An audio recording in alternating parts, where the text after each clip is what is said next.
Ali ste vedeli? Prvič. Pred 60 leti, torej že leta 1955, se je 16 evropskih nogometnih klubov prvič pomerilo za evropski pokal. Ekipe so takrat za tekmovanje morale dobiti vabilo.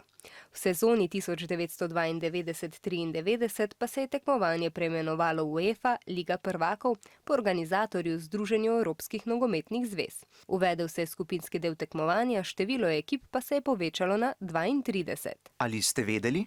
Drugič. 32 ekip, ki se kvalificirajo v Ligo prvakov in igrajo v skupinskem delu, je razporejenih v 8 skupin po 4 ekipe. Skupine so označene s črkami od A do H, NK Maribor igra v skupini G. Vsak klub v svoji skupini odigra 6 tekem. Za zmago ekipa prejme 3 točke, poraženec pa ostane brez točk. Če je rezultat neodločen, dobi vsaka ekipa po 1 točko.